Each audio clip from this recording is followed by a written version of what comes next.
할렐루야. 주님의 거룩한 날 주의 전에 오신 여러분들을 주님의 이름으로 환영하고 축복합니다. 자, 옆분과 인사합시다. 반갑습니다. 반갑습니다. 여러분, 5월달은 가정의 달이고 축복의 달이지요. 그래서 우리가 이 5월달에 여러분 가정에 큰 하나님의 은혜가 함께할 줄로 믿습니다. 5월달에는 좋은 날들이 많아요. 이미 어린이날이 지났고요. 또 이제 어버이날이 다가옵니다. 스승의 날도 있고요. 또 5월 27일 보니까는 속hal일이더라고. 하나님은 부처도 사랑하십니다. 그리고 5월 마지막 주일이요, 웨슬리 목사님 회심 주일이에요. 그 다음 월요일은 뭔 줄 아세요? 대체 공휴일이야. 그날도 노는 날이에요. 그리고 5월 21일 둘이 하나가 된다고 해서 부부의 날입니다. 그래, 이 5월달은 우리 하나님께서 우리 가정들에게 복 주시려고 작정하신 달입니다. 사랑하는 성도 여러분, 이 5월달 여러분의 가정에, 여러분의 자녀들에게, 부모님들에게 풍성한 은혜가 있기를 주님의 이름으로 축원합니다. 저는 오늘 본문의 말씀을 가지고 이 야베스를 통해서 은혜를 나누려고 해요. 성경에 보면 야베스에 관한 구절이 딱 두 구절 있습니다. 우리가 읽은 9절, 10절 딱 두 구절인데요. 분량으로 보면은 아주 작지요. 아브라함이나 요셉이나 다윗 같은 경우에 몇 장에 걸쳐서 구절들이 나오는데, 지금 이 야베스라는 사람은 딱 두 개밖에 없습니다.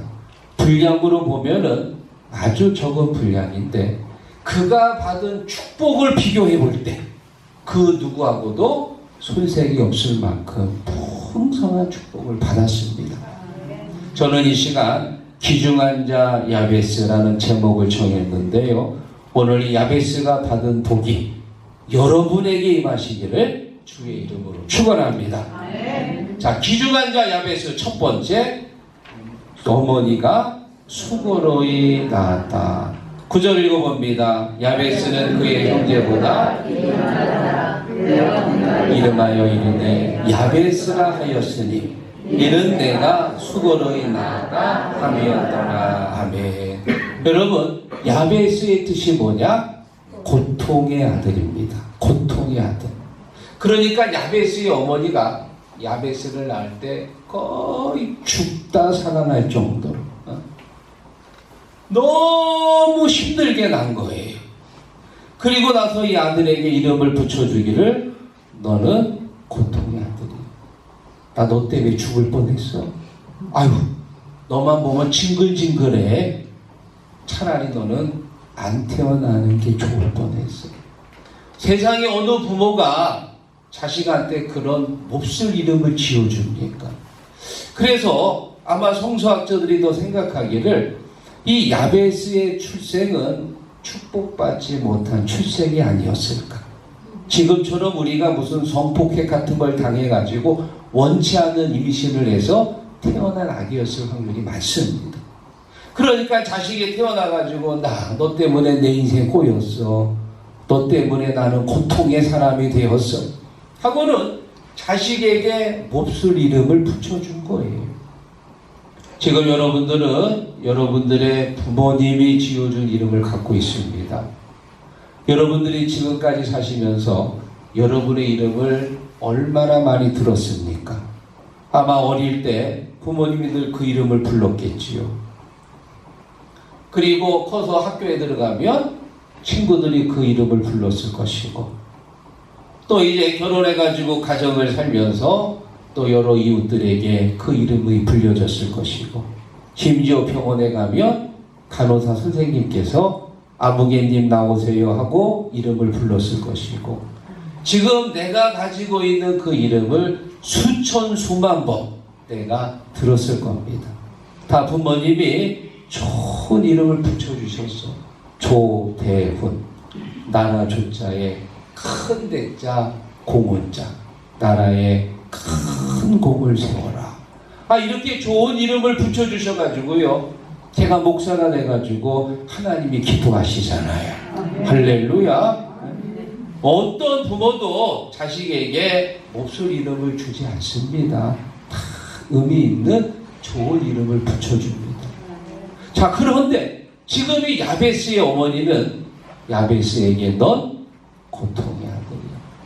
너 때문에 나 죽을 뻔했어? 아유, 너는 진짜 축복받지 못한 인생이야. 아들에게 그 이름을 붙여준 거예요. 그리고 이 아들은 평생 살아가면서 그 이름을 들으면서 산 겁니다. 여러분, 이렇게 출생 때부터 이런 몹쓸 저주의 이름을 듣고 자라나면 그의 인격이 제대로 자라기 어렵습니다. 다 삐뚤어지게 가고 어릴 때부터 형무소 들락날락하면서 사고치고 나중에는 시대의 살인마가 될 확률이 많아요. 자, 그런데 지금 이 야베스는 아니었습니다. 그는 하나님께 기도했어요. 하나님께 기도함으로 그는 자기의 이름을 극복하고 자기의 환경을 극복하고 그리고 하나님께서 쓰시는 하나님의 자녀가 되었다. 할렐루야. 네. 우리 감리교를 만드신 웨슬리 목사님도요, 이와 비슷한 경우입니다. 우리 시국교회는 감리교단인데요, 여러분이 감리교를 영어로 뭐라고 그래요? 메도디스트, 또 메소디스트라고도 말하는데, 이 메도디스트라고 하는 단어가 나온 배경이 있습니다. 웨슬리 목사님이 옥스포드 대학에 들어가서 거기서 신성회라는 클럽을 만들었어요. 우리 식으로 말하면 일종의 동아리입니다. 뜻을 같이 하는 친구들끼리 모여서 신성회 클럽을 만들어가지고 열심히 이제 동아리 활동을 하는데, 이 신성회 동아리 클럽의 주요 내용이 뭐냐? 기도 모임이야. 그래서 새벽에 일어나서 같이 기도하고 점심 먹고 기도하고 또 오전에는 시브리어를 공부하고 오후에는 시라버를 공부하고 또 라틴어를 공부하고 일주일에 2번 수요일하고 금요일날 금식하고 목요일은 병원에 신방 가고 금요일은 교도소에 신방. 24시간을 시간표대로 사는 아주 철저하게. 웨슬리 친구들이 웨슬리를 보면서 아이고 저거 왜 이렇게 빡빡하게 살아? 빈틈이 없이 시간표대로 철저하게 사는 모습을 보고 그들에게 붙여준 별명이 뭐예요? 메도디스트. 아이고 저 규칙쟁이들 저거, 아이고 저거 왜 이렇게 인생을 빡빡해? 대학교 들어왔으면 좀 놀러도 가고 좀 MT도 가고 얼마나 여러분 대학생들이 즐길 게 많아요. 좀 그렇게 좀 살지 왜 그렇게 빡빡해? 하고는 웨슬리와 친구들을 놀리고 조롱하기 위해 붙여준 말이 메도디스트. 그런데 그 말이요, 지금 우리 감리교회의 자랑스러운 단어가 되었습니다. 할렐루야. 사랑하는 여러분, 우리가 시국 감리교회를 다닌다는 말은 쉽게 말하면 나는 규칙적인 사람입니다. 그런 의미예요. 신앙생활에 있어서 또 나의 삶에 있어서 나는 규칙적이다, 그 말이야. 하고 싶으면 하고, 하고 싶지 않으면 안 하고, 이건 이방인들이 하는 거고요. 우리 신앙인들은 내 맘대로 내 뜻대로 사는 게 아니라 하나님께서 원하시는 삶으로 살아가는 거예요. 주님이 원하시는 게, 주님이 원하시는 삶, 하나님의 뜻대로 살아가는 규칙적인 믿음이 되기를 축원합니다. 야베스는 저주받은 이름입니다. 그런데 그는 저주의 삶을 살지 않고요, 복된 삶을 살았습니다.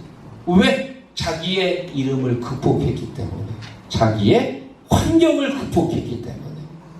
혹시 여러분 중에 저주받은 이름을 갖고 계신 분이 계신가요? 혹시 여러분 중에 다른 사람에 비해서 너무 안 좋은 환경을 갖고 태어난 분이 계신가요? 여러분, 거기에 주저앉지 마십시오. 야베스처럼 이름을 극복하세요. 환경을 극복하세요. 그리고 하나님이 귀하게 쓰시는 믿음의 자녀가 되시기를 주의 이름으로 축원합니다. 자, 그리고 두 번째, 귀중한 자 야베스는 복을 달라고 기도했다. 10절 같이 읽어봅니다. 야베스가 이스라엘 하나님께 아뢰되 주께서 복을 주시거든 나의 시력을 넓히시고 주의 손으로 나를 도우사 환난을 벗어나 내게 근심이 없게 하옵소서 하였더니 하나님이 그가 구하는 것을 허락하셨더라. 아멘. 여러분, 야베스의 뜻이 뭐라고요? 고통의 아들. 야베스는 고통의 아들로 태어났습니다. 축복받지 못한 인생이었습니다. 아마 대부분의 사람이라면 내 인생은 이미 끝장났어. 난 아무리 해도 안 돼. 난 이미 부모한테 버림받은 사람이야. 좌절하고 포기했겠지. 그런데 야베스는 좌절하지 않았습니다. 대신 뭐 했냐? 하나님께 기도했습니다. 하나님께 아뢰어 이르되 주께서 내게 복을 주옵소서. 하나님, 나 태어날 때 고통의 아들로 태어났습니다. 나 저주받은 사람입니다. 그러나 고통의 아들로 살고 싶지 않습니다. 부모님에게 저주받은 아들로 태어났지만 나 부모님께 기쁨을 드리고 싶습니다. 하나님, 나를 도와주세요. 하나님, 나 이렇게 살고 싶지 않아요. 나는 하나님의 귀한 아들이 되고 싶어요. 야베스가 뭐 했어요? 기도했어요. 그랬더니 10절 마지막에 보면 하나님이 그가 구하는 것을 허락하셨더라. 사랑하는 여러분, 우리가 기도하면 하나님께서 응답하시는 줄로 믿습니다. 마태복음 7장 7절. 구하라 그러면 주실 것이니, 찾으라 그러면 찾아낼 것이니, 두드려라 그러면 열릴 것이니, 구하라 그리하면 주실 것이요 찾으면 찾으리라 문 두드리면 열릴 것이라 할렐루 할렐루야. 믿습니까? 성경은 우리에게 말합니다. 너는 내게 부르짖으라 내가 네게 응답하겠고. 사랑하는 성도 여러분, 무엇을 놓고 기도하고 있습니까? 기도하세요. 간절히 기도할 때 성령께서 역사하시는 줄 믿습니다.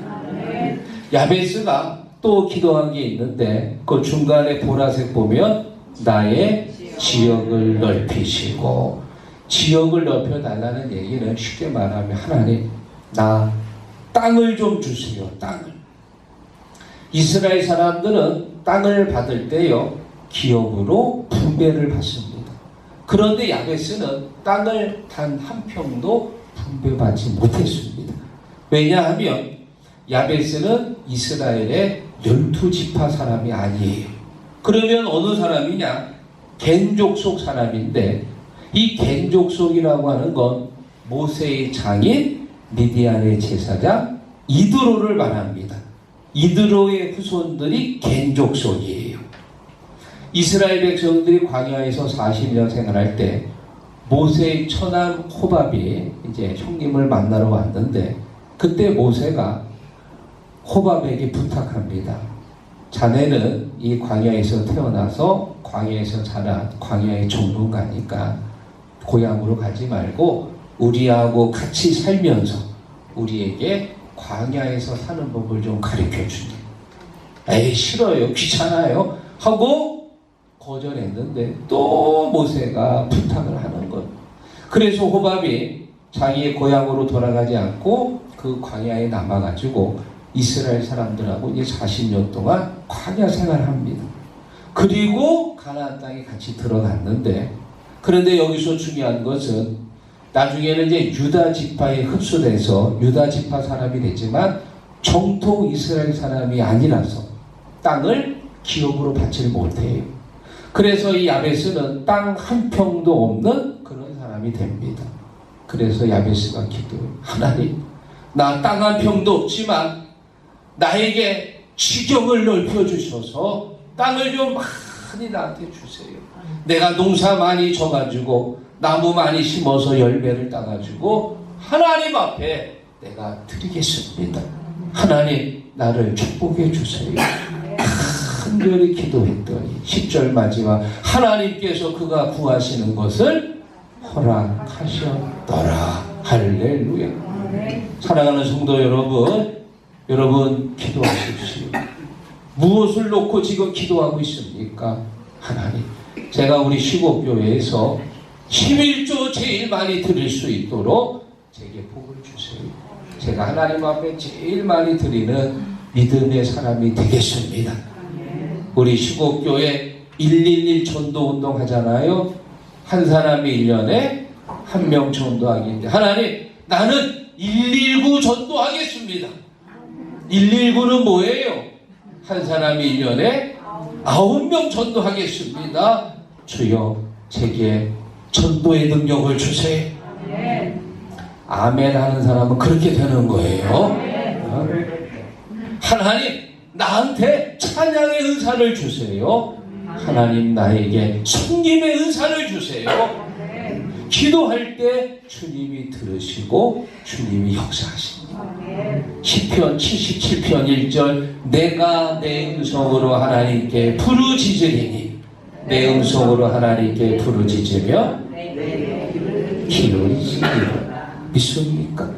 내가 기도하면요 하나님 들으시고요 반드시 역사하시는 줄 믿습니다. 이런 재미있는 예화가 있습니다. 도시에 사는 어떤 젊은 사람이요 몸이 약해가지고 다 정리하고 이제 고향에 이제 내려와서 전원 생활을 하는데 집에 와서 도착해 보니까 글쎄 문제가 하나 생겼어. 집 앞에 커다란 바위가 있는 거예요. 처음 집을 구경했을 때는 다른 데 보느라고 그걸 미처 못 봤습니다. 그래 이 바위가 앞에 떡하니 있으니까 아주 답답해요. 그래서 그동안 잊고 지냈던 하나님께 기도했습니다. 학생 때는 곧잘 교회도 나가서 은혜도 받고 봉사도 했는데 도시 생활하다 보니까 너무 바빠가지고 교회를 안 다녔거든. 그래 하나님 앞에 기도하면서 합니다. 하나님, 이 바위 때문에 답답해서 못 살겠어요. 제발 좀 바위 좀 치워주세요. 그리고 간절히 기도하니까 하나님께서 응답하시기를 너 그러면 저 바위를 매일같이 밀어라. 밀라는 거예요.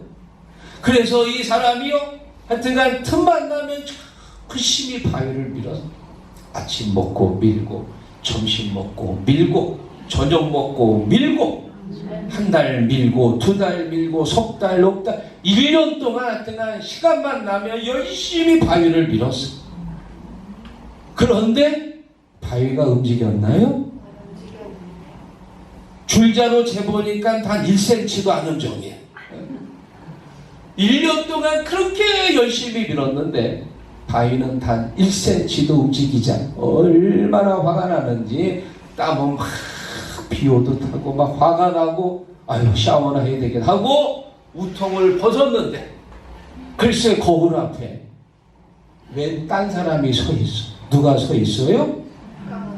근육질에 자기가 서 있는 거예요. 자기가 1년 동안 열심히 밀다 보니까 바위는 움직이지 않았지만 정말 필요한 건강을 되찾은 거예요. 할렐루야.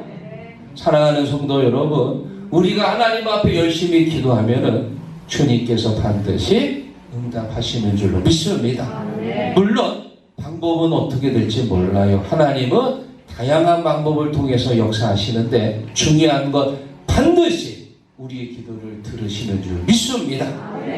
자, 그리고 마지막 세 번째, 귀중한 자 야베스는 그의 형제보다 귀중한 자가 되었다. 9절 읽어봅니다. 야베스는 그의 형제보다 아멘. 그의 형제보다 누구 어떻다고요? 귀중한. 개역 성경에 보면 존귀한 자라고 나와 있고 새 번역에 보니까 가장 존경을 받는 자다. 여러분, 우리가 읽은 이 역대상 4장에 보면은요, 1장부터 9장까지 이스라엘 12지파의 후손들이 쭉 나와 있습니다. 아브라함을 비롯해서 아담의 후보들, 또 아브라함의 후손들, 심지어 이스마엘의 후손들까지도 나와 있고요. 역대상 9장에 보면 바벨론 포로 생활하다가 돌아온 포로민들의 명단까지도 나와 있어요. 1장부터 9장까지 한 사람 한 사람 세보니까 총 600여 명 정도가 나와요. 그 중에 야베스가 있는데, 자, 문제드립니다. 그 600명의 사람들 중에 귀중한 자라고 타이틀이 붙은 사람은 딱 한 사람이에요. 그 사람 누구예요? 야베스. 다 가르쳐주고 물어보네.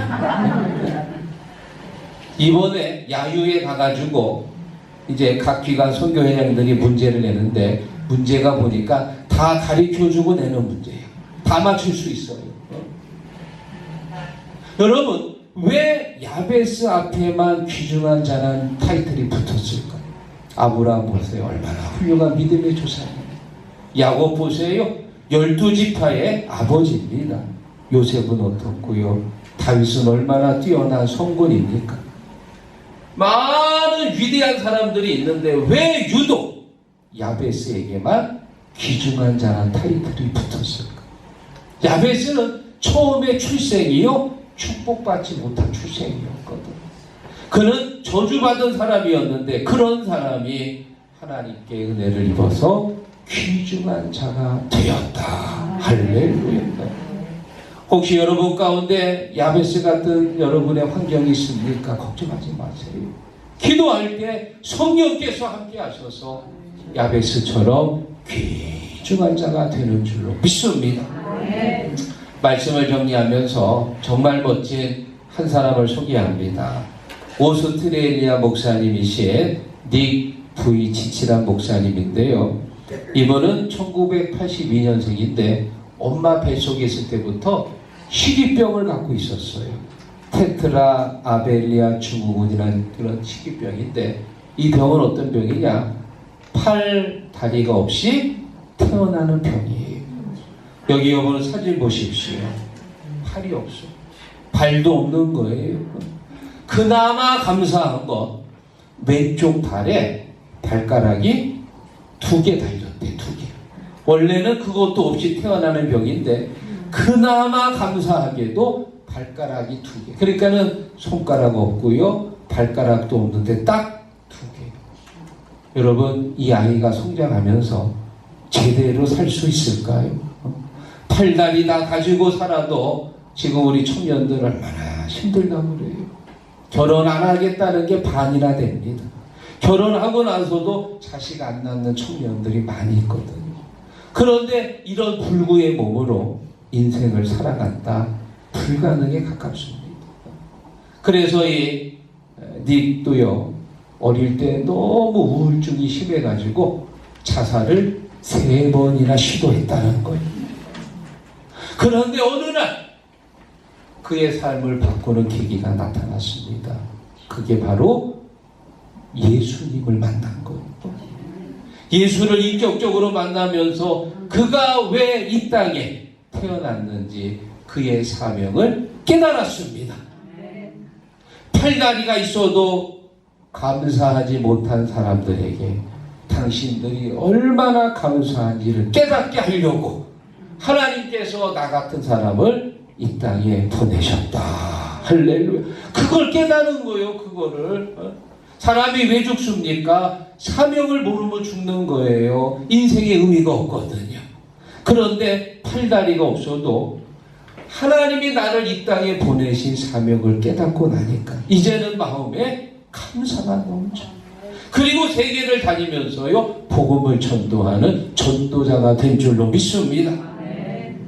닉이 얼마나 열심히 연습을 했는지 발가락 2개 가지고 1분에 43개의 타자를 친다는 거예요. 발가락 2개 가지고 수영도 하고요, 골프도 친다.